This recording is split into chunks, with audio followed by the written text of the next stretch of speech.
Hello friends, कैसे हैं आप सब। आई होप आप सब अच्छे होंगे। फ्रेंड्स, आज शिव सर्वोदय के बारे में हम बात कर रहे हैं।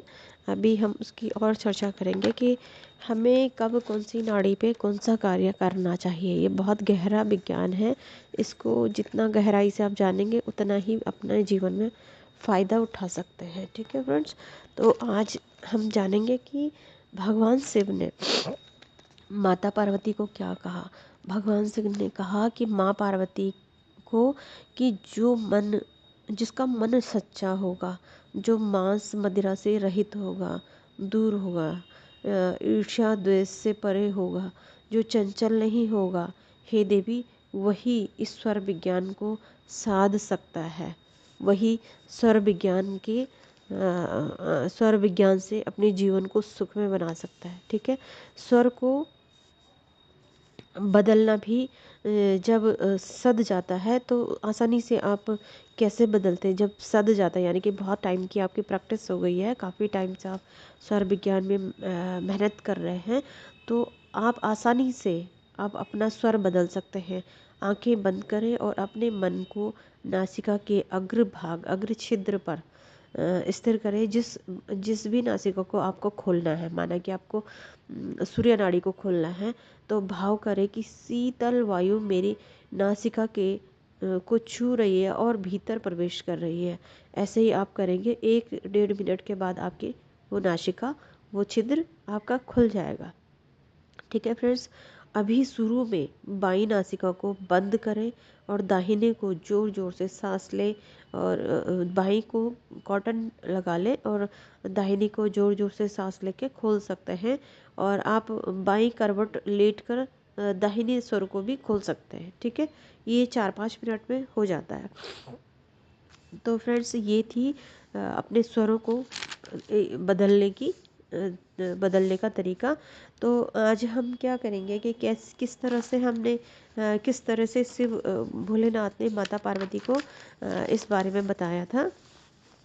क्या काम, कौन से काम करें उस वक्त जब सूर्य स्वर या चंद्र स्वर चल रहा हो, और कौन सा काम ना करें। ठीक है, तो जो विद्वान सूर्य के प्रवाह को अगम्य वस्तु या के ज्ञान को निश्चय पूर्वक कहते हैं, तो चंद्र प्रवाह हो तो उसका फल विपरीत होता है। ठीक है, जब प्रातः काल में प्रारंभ से विपरीत स्वर उदय होता है, जब प्रातः काल यानी सुबह, इसका एक और फ्रेंड्स, एक और चीज़ बताऊंगी। शिव सर्वोदय का मतलब है कि सूर्य उदय, जब एकदम लाल रंग का सूर्य होता है तो 1-2 मिनट बाद ही सूर्य की किरणें आने लगती हैं, तो उस वक्त की बात कही गई है। नहीं कि आप रात को कितने बजे भी उठ रहे हैं, वो सुबह नहीं मानी जाएगी, वो शिव सर्वोदय के अंतर्गत नहीं आता है।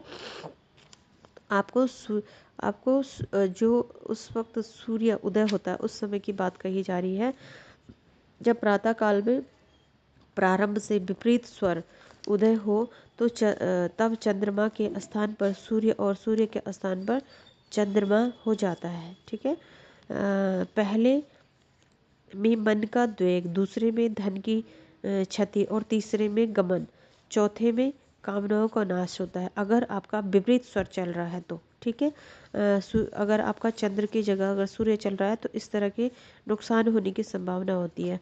पाँचवें में राज्य का विध्वंस, छठे में सर्वार्थ नाश, और सातवें में व्याधि और दुख, आठवें में मृत्यु होने का खतरा होता है। ठीक है, प्रातः मध्याह्न और साय तीनों कालों में यदि विपरीत स्वर उदित होकर निरंतर 8 दिन तक पर्यंत चले तो उसका दुष्ट फल, और कुछ समय विपरीत चले तो शुभ फल प्राप्त होता है। ठीक है, अब प्रातः और मध्याह्न में चंद्र स्वर और सायकाल सूर्य स्वर चले तो जय लाभ, और विपरीत चले तो इसमें रुक जाती है ये चीज़ है। ठीक है, तो इनका ध्यान रखें कि मतलब सुबह से दिन तक आपका चंद्र स्वर चलना चाहिए और रात के समय सूर्य स्वर चलना चाहिए। यात्रा काल में वाम और दक्षिण जो भी स्वर चलता हो, उसी पाँव को पहले आगे रखकर यात्रा करने से वह यात्रा सिद्धि देने वाली होती है।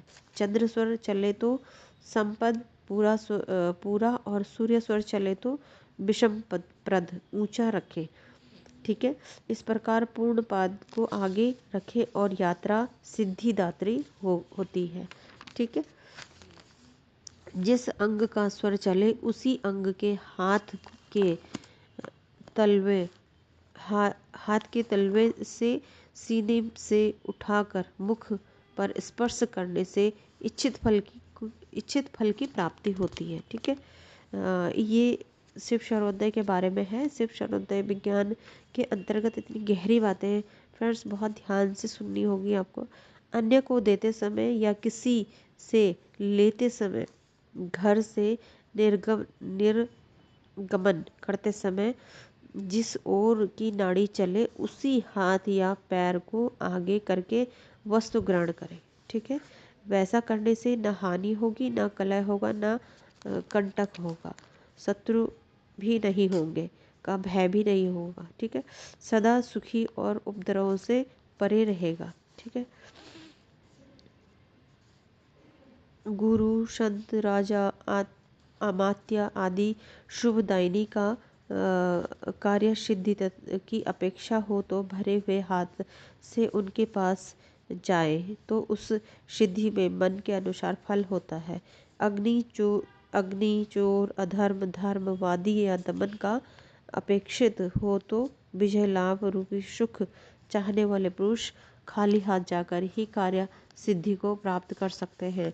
कोई कहते हैं कि दूर देश में जाएं तो चंद्र स्वर में और निकट जाएं तो सूर्य स्वर में जाना चाहिए। ठीक है। जो लाभादि पहले कह चुके हैं उनका युद्ध काल में होना तभी संभव है जब नाड़ी पूर्ण स्वर में चल रही हो। ठीक है फ्रेंड्स। यदि शून्य शून्य नाड़ी चलती हो, यानी कि सुषुम्नाओं को शून्य कहा गया है, तो उसका फल उपर्युक्त से विपरीत होता है, वह अन्यथा नहीं होता है। जैसे सर्वज्ञ का वचन, पूर्ण स्वर के चलने के समय व्यावहारिक कार्य करना, दुष्टों को दंड देना, वैर करना, विद्या प्रदान करना, वचन करना, स्वामी का क्रुद्ध होना, चोरी करना आदि कार्यों का फल भयंकर होता है। तो इन चीज़ों का जरूर ध्यान रखें। ये थी शिव सर्वोदय की कुछ बातें। इनका प्रैक्टिकल मैं अभी आपको बताऊंगी कैसे कैसे करना है। ऋग्वेद में प्राण तत्व को ब्रह्म कहा गया है। यह शिव सर्वोदय विज्ञान एक रहस्यमयी विज्ञान है। जब हम बाई नासिका से सांस लेते हैं तो उसे ईड़ा नाड़ी चलना कहते हैं और दाहिनी नासिका से सांस लेते हैं उसे पिंगला नाड़ी कहा जाता है। ये थोड़ा सा संक्षिप्त में बताना पड़ता है हर वीडियो में, तभी बहुत सारे एक आधी वीडियो देखते हैं तो कम से कम स्वर का ज्ञान तो होना ही चाहिए, है ना। जब होता है दाहिने से बराबर सांस चल रही है तो दाहिने और बाएं दोनों स्वरों से बराबर सांस चलती है तो उसे सुषुम्ना कहा जाता है। हमारे शरीर में 5 तत्व इन्हीं सांसों के माध्यम से अंदर जाते हैं। ठीक है। पिछले वीडियो में मैंने बताया कि कब कौन सा स्वर चल रहा है उसकी पहचान बताइए। अगर यह पहचान मनुष्य को आ गई तो मनुष्य अपने जीवन में शुभ अशुभ को पहचान सकते हैं। स्वर विज्ञान से संबंधित छोटी छोटी बातें महत्वपूर्ण हैं, इसे बहुत ध्यान से जानें। आपका माना कि आपका बायां स्वर चल रहा है और उस वक्त आपका पृथ्वी तत्व या जल तत्व भी चल रहा है। उस समय कोई व्यक्ति आया और बाईं तरफ से खड़ा होता है और आप से कहता है कि आज मतलब कोई भी प्रश्न अगर कोई व्यक्ति बाईं तरफ से खड़े होकर आपसे करता है और आपने अगर उस प्रश्न का उत्तर हाँ कहा तो वो हाँ ही होता है। उसका कोई भी काट नहीं सकता है उस आंसर को। वो उसका प्रश्न का उत्तर हाँ में ही आएगा, उसको किसी भी तरह से टाल नहीं सकते हैं। ठीक है। इस तरह कई तरह की बातें ऐसी है जो स्वर विज्ञान को ज्ञान होने पर आपको पता चलती है। उस वक्त कोई भी कही गई बात गलत साबित नहीं हो सकती है। जो आप बोलते हैं वही बात हो जाती है ना फ्रेंड्स। ये थी इसकी छोटी सी जानकारी। अभी आगे भी इसमें बहुत कुछ है ना। आगे के वीडियो में इसका बहुत गहरा अध्ययन है। अब हम ये भी जाने जरूरी, हमारे लिए बहुत ज़रूरी है चंद्र नाड़ी, क्योंकि आगे के वीडियो में ये संख्याओं का ज्ञान आगे आएगा। ठीक है। चंद्र नाड़ी से संबंधित दिन समय अंक जितने भी हैं उनके बारे में है। चंद्र नाड़ी जब होती है तो उस चंद्र नाड़ी का संबंध जो है सम संख्या से होता है। 2 4 6 8 10 12 14 16 18 20 ऐसे, मतलब जो भी सम संख्या होती है जो मल्टीप्लाई हो जाती है उसे सम कहा जाता है। ठीक है, तो उसे वो होती है चंद्र नाड़ी से संबंधित। ठीक है, सूर्य नाड़ी से संबंधित होती है 1 3 5 7। जो विषम, जो डिवाइड नहीं हो पाती है, वो होती है विषम संख्या। ठीक है, और सम संख्या होती है जो 2 से डिवाइड हो जाती है, मतलब आसानी से डिवाइड हो जाती है, या 2 से मल्टीप्लाई हो जाती है, तो वो सम संख्या होती है। ठीक है, विषम होती है जो डिवाइड नहीं हो पाती है, वो विषम संख्या होती है। इसमें मोस्ट है, माना आपका माया स्वर चल रहा है और पृथ्वी तत्व चल रहा है, कोई आपसे प्रश्न कर रहा है और सम अक्षर का नाम है, या 8 4 या 8 किसी भी तरह का कोई नाम है, बाई दिशा में से खड़े होकर प्रश्न अगर कोई मनुष्य आपसे करता है, तो शनिवार रविवार मंगलवार के दिन सूर्य नाड़ी पिंगला नाड़ी से संबंधित है, तो समय आपका उत्तर आपके जो भी नहीं, अगर उसके नाम पर 4 संख्या या 8 संख्या है, तो उस वक्त जो भी आप उस व्यक्ति के प्रश्न का उत्तर होगा, वो जो आंसर आप उसे देंगे वो बिल्कुल सटीक आंसर होगा।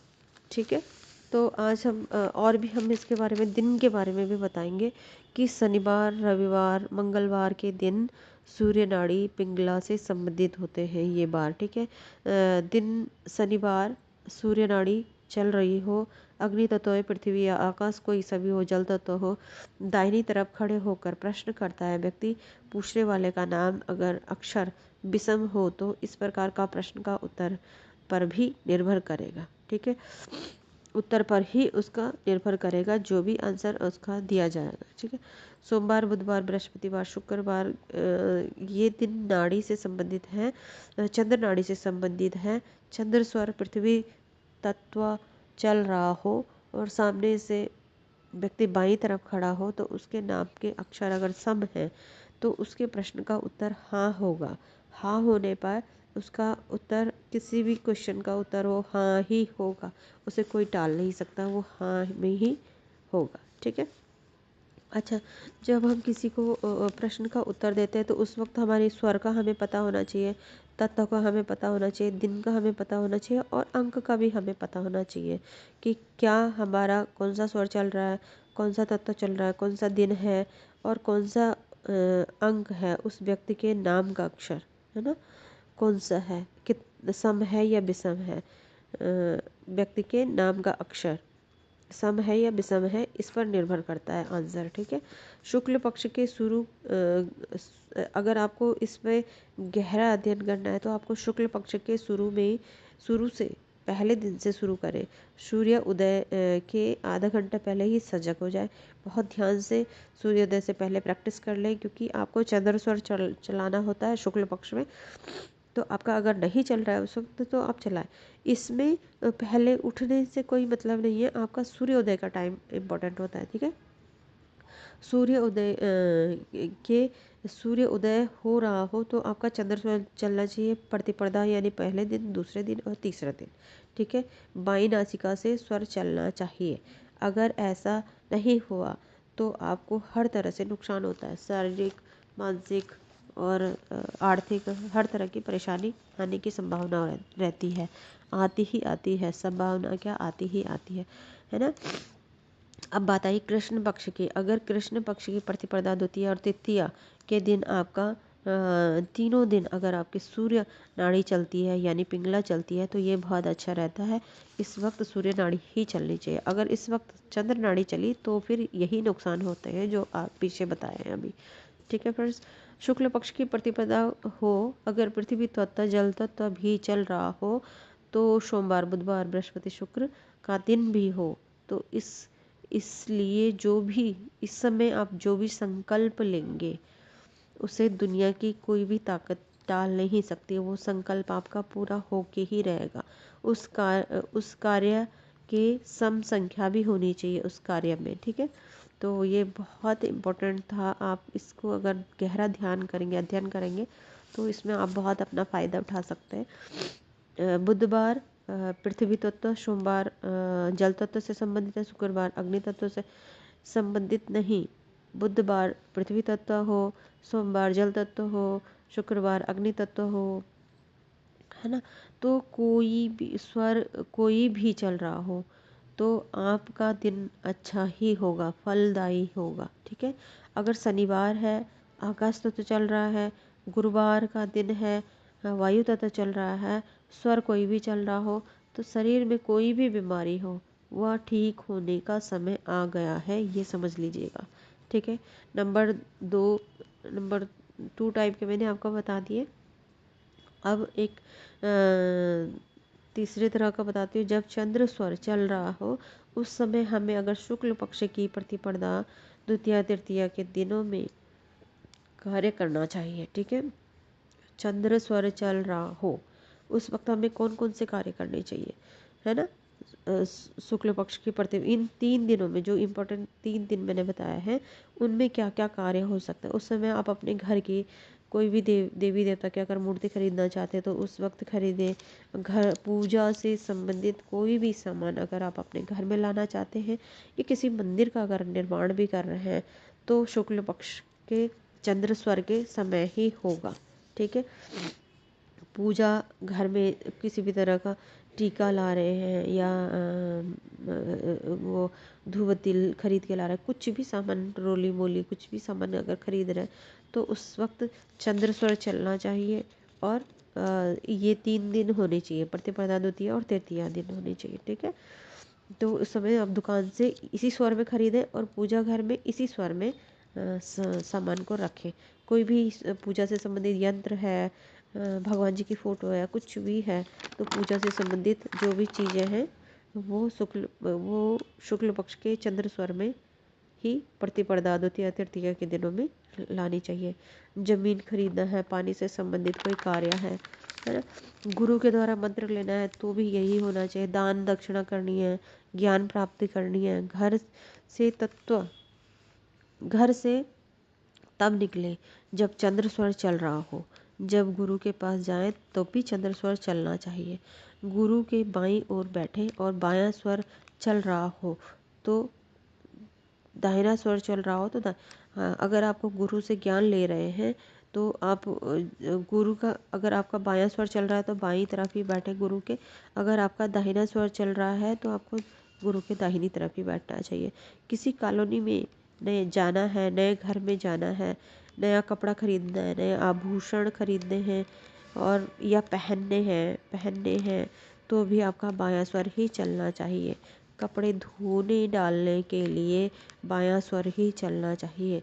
जाना है अपने से बड़े ज्ञानी के पास जाना हो या बायां स्वर चलना चाहिए। पहली बार खेत में बीजारोपण करना है, वृक्ष लगाना है, पीपल का वृक्ष, तुलसी का वृक्ष लगाना है, किसी भी तरह के ऐसे शुभ वृक्ष लगाने हैं तो आपका बायां स्वर ही चलना चाहिए। अगर आप सरकार से संबंधित किसी भी कार्य के लिए जाना चाहते हैं, यानी कि बड़े ओहदे के इंसान से मिलना चाहते हैं, किसी ऑफिस में जाना चाहते हैं तो आपका बायां स्वर ही चलना चाहिए, ठीक है। सीखने जाना है, किसी चीज़ को अगर सीखना चाहते हैं तो आपका बायां स्वर ही चलना चाहिए उस वक्त। अगर हम तत्वों को भी जोड़ें तो अधिक लाभ होता है, ठीक है।